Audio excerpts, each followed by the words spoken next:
What's going on, guys? It's your boy Larry227 here, and if I sound a little messed up through the video commentary, I do have a little bit of a cold, so I apologize for that. And what you're going to be watching right now is some domination on Nuketown, where I dropped 70 kills when I was not using the forbidden score streaks. What I think the forbidden score streaks is the UAV, no, not the UAV, the orbital VSAT, the cannon unit, and the swarm. I think those are just really cheap because they just rack up kills constantly and you can get them looping. So I got 70 kills using the AGR, the escort drone, and the Warthog. I never tend to pick up my Warthog, which is a bummer, but I do get my escort drone a couple times. And this is going to be a new commentary series I'm going to start up. It's going to be called Storytime Saturdays. And I'm going to just, every Saturday, I'm going to sit down, make a commentary, and tell a story to you guys. And today's story is going to be how I broke my arm and the whole deal with it. So it started off, it was winter break last school year when I was in 8th grade, so I'm going to be a freshman right now. And so I was over in Big Bear. That's a mountain, just I live in Southern California, so that's a mountain just higher in Southern California, and it's pretty small. It's the powder, there was like powder and stuff. It was a good day. And so I was riding, right? I was kind of feeling nauseous like right before. I don't know why. I was just like maybe altitude and stuff. So I wasn't feeling my best, and my board was kind of iffy. I mean, I rented one, so it wasn't that perfect, but I don't know, it just wasn't feeling that well. So I'm riding my board, right, and I'm on a green run, so all you snowboarders or skiers out there know that I'm a fucking pussy-ass bitch because I'm on a green run, right? So I'm on the green run, right, and I just try to stop because I wanted to wait for my dad, and fucking my front toe catches, or my front side catches. I fall over, I fell over face first, and I landed on my arm, and my arm just, I fell on the ground, and I couldn't get back up, and my arm started to really hurt. And then, so, I realized, holy fuck shit, my arm is broken. So then, my dad called Ski Patrol, like the G-baller he is, and Ski Patrol came, and they had to tie me down to, like, a post, and, like, snowmobile me in, and my dad was like nonchalantly riding the snowmobile behind it like the entire time, so that was pretty funny. And then so now I'm in there, and so I'm sitting on the bed, right, and they're like, we're not sure if it's broken or not, and I'm like, oh yeah, I'm pretty sure it's broken. So like, alright, we're gonna have to take your jacket off, and everyone knows that taking clothes off when you have a broken appendage is painful. So like, I'm like screaming in pain right now, and they're like trying to yank my jacket off, and I'm just like, cut it! So they cut like a little thing in my jacket, and so now the jacket's off, and then they call the paramedics. No, they didn't even call the paramedics. What they did was they just gave me some prescription painkiller, and then so what I'm doing is I have to ride all the way home. Like first they splinted me, right? So now I'm in a splint, which is not a cast, it's just a splint.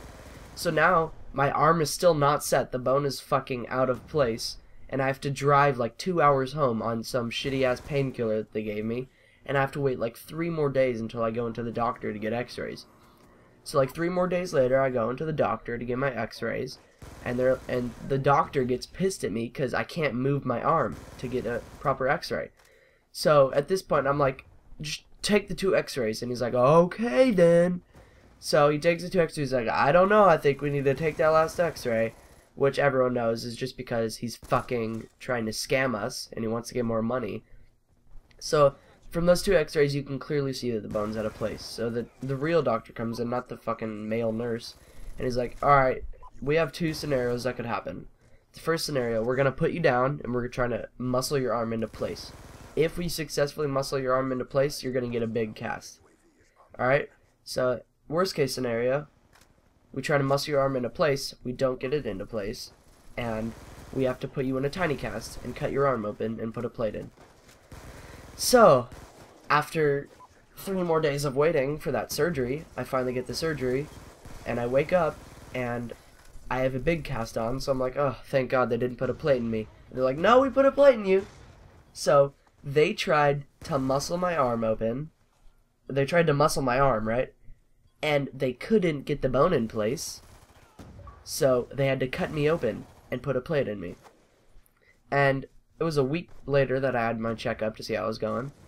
So it turns out, when they were muscling my arm into place, they broke my other arm. So you have your radius and you have your ulna. My radius was completely snapped. I was fucking pissed at this guy. My radius is completely snapped, and my ulna is 90% snapped. And so what it is now I have the worst case scenario, and I have, oh, sorry about that, guys. I had to go do a chore for my dad, but now I am back, and let's continue the story. So I was, where was I? Let's say, my radius was completely broken. My ulna was about 90% broken, and when they were trying to muscle my radius back into place, they broke my ulna, and they did not know that they broke my ulna until the 1-week checkup. So along with being extremely in pain because I had a surgery, I was also extremely in pain because I had another completely fucking broken bone, and they did not know. And that really pissed me off. So what they did was they gave me some Vicodin. And Vicodin is a hardcore painkiller. And when I say hardcore, I mean like this is fucking elephant tranquilizer and shit. This stuff will put you dead. What it does is it changes receptors of pain. So pain makes you feel happy. So I remember one of the nights, I was sitting in bed with my mom. I had just taken a Vicodin, and we were watching Hey Arnold because I love Hey Arnold. I've never seen Hey Arnold in my life, and I was watching Hey Arnold. I don't know what was up, but something was up, and that painkiller was hardcore. So then about 4 weeks later, I get my cast taken off, and once I get my cast taken off, I have the gnarliest scar ever. And I don't know if I can take a picture or anything because I don't really have a camera, but if I could take a picture, I'd show you guys because it is a gnarly scar. I mean, it's like pink, it's like 5 inches long, it's just, it is hardcore. And I remember, like, I got a couple comments at school, like, holy shit, how'd you get that? And I'm like, did you not see me in my cast for like 5 weeks? And they're like, what? So, yeah, some people can be kind of clueless or just asking because they want to ask. But I think that's going to end the story just because that's as far as it goes. Now I'm back to being normal. I had about 4 weeks of physical therapy after that. Those were kind of hell just because I had a bunch of fucking exercises to do and shit. But I think I'm going to end it right now just because that was a good story. That was a decent amount of time. So I've been Pinhead Larry 227, and just remember, Dirty Dan can suck a dick. Miss me, that can miss me, miss me, yeah. We got our own movement, they tryna claim us. I just want the fam to eat, the fam wants to be famous. Who am I to say no? We came this far, right? People hit the phone tryna hit the town, I be in the stew with Moti doing this all night. Yeah, this don't just happen. Go through what I've been through, you quit rapping. How would I feel if I made it off bullshit? A lot of these other cats need to quit acting. No gang banging, no drug dealing. I'm game changing, I'm uphealing. My team winning off late nights. Anybody gonna hate, bet they don't hate twice. White boy from the burbs, that's alright. Gentleman to the girls, that's alright. People wanna say shit, see me in the booth. Got verses of the year for the ass all night. Paco, honey, that dark horse be my blackbird. We could get Flacco money. Then they'll say we sold out. We just laugh to the bank, baby, that's so funny.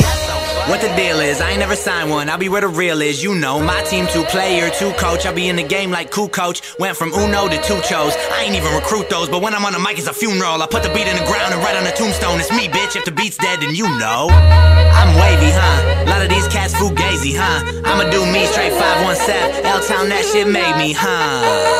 Don't say shit, I'm in a zone that you don't play with. I see the critics, give it a minute, matter of time before they on my did it.